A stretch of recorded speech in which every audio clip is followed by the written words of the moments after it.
Assalamualaikum warahmatullahi wabarakatuh. Perkenalkan, nama saya Dina Ramilasari Hendriyatin, mahasiswa program studi Profesi Nurse Tikes Surya Global Yogyakarta, angkatan 26 tahun 2021. Di sini saya akan menyampaikan pendidikan kesehatan tentang BPH. Video ini dibuat guna memenuhi tugas individu stase keperawatan medikal bedah. Selamat menyaksikan. Di sini saya akan menyampaikan pendidikan kesehatan tentang BPH atau lebih dikenal dengan pembesaran prostat jinak. Sebelum kita mempelajari lebih lanjut, mari kita ketahui terlebih dahulu apa itu prostat. Jadi, prostat adalah bagian dari sistem reproduksi pria yang terletak di bawah kandung kemih. Prostat ini mengelilingi uretra. Uretra itu sendiri yaitu saluran yang membawa urin keluar dari tubuh. Jadi, pembesaran prostat jinak atau disebut dengan benigna prostatic hyperplasia atau singkatan dari BPH adalah kondisi ketika kelenjar prostat membesar. Akibatnya, seseorang itu akan mengalami kesulitan buang air kecil, aliran urin menjadi tidak lancar, dan buang air kecil terasa tidak tuntas. Gejala dari BPH, tingkat keparahan gejala pembesaran prostat jinak bisa berbeda pada si penderitanya, tetapi umumnya akan memburuk seiring berjalannya waktu. Gejala utama penderita ini adalah yang pertama, gangguan saat buang air kecil yang bisa berupa urin sulit keluar di awal buang air kecil. Kemudian yang kedua, perlu mengejan saat buang air kecil. Yang ketiga, aliran urin melemah atau tersengat-sengat. Yang keempat, urin menetes di akhir buang air kecil. Yang kelima, buang air kecil terasa tidak tuntas. Yang keenam, buang air kecil di malam hari menjadi lebih sering. Yang ketujuh, beser atau inkontinensia urin.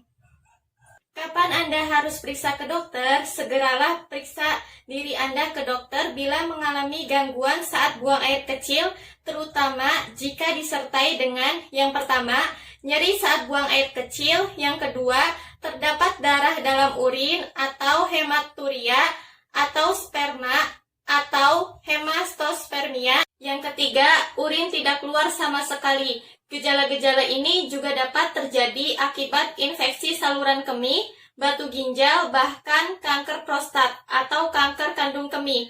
Oleh karena itu, dibutuhkan pemeriksaan secara menyeluruh oleh dokter. Penyebab penyakit ini belum diketahui apa penyebabnya pembesaran prostat jinak. Akan tetapi, ada beberapa faktor yang bisa menyebabkan resiko seseorang itu terkena pembesaran prostat jinak, yaitu yang pertama, berusia di atas 60 tahun, yang kedua, kurang berolahraga, yang ketiga, memiliki berat badan berlebih, yang keempat, menderita penyakit jantung atau diabetes, yang kelima, rutin mengonsumsi obat hipertensi, yang keenam, memiliki keluarga yang mengalami gangguan prostat. Cara pemeriksaan BPH. Untuk menentukan apakah pasien menderita pembesaran prostat jinak, dokter akan menanyakan gejala yang dialami pasien. Kemudian, dokter akan melakukan pemeriksaan colok dubur guna mengetahui ukuran prostat. Pemeriksaan yang dapat dilakukan selanjutnya adalah yang pertama, USG prostat untuk melihat ukuran prostat penderita. Yang kedua, tes urin untuk menyingkirkan infeksi atau kondisi lain yang memiliki gejala mirip dengan pembesaran prostat jinak. Yang ketiga, tes darah untuk memeriksa kemungkinan gangguan pada ginjal. Yang keempat, tes pengukuran kadar antigen atau PSA dalam darah. PSA dihasilkan oleh prostat dan kadarnya dalam darah akan meningkat bila kelenjar prostat ini membesar atau mengalami gangguan. Perawatan mandiri ini dapat dilakukan pasien di rumah.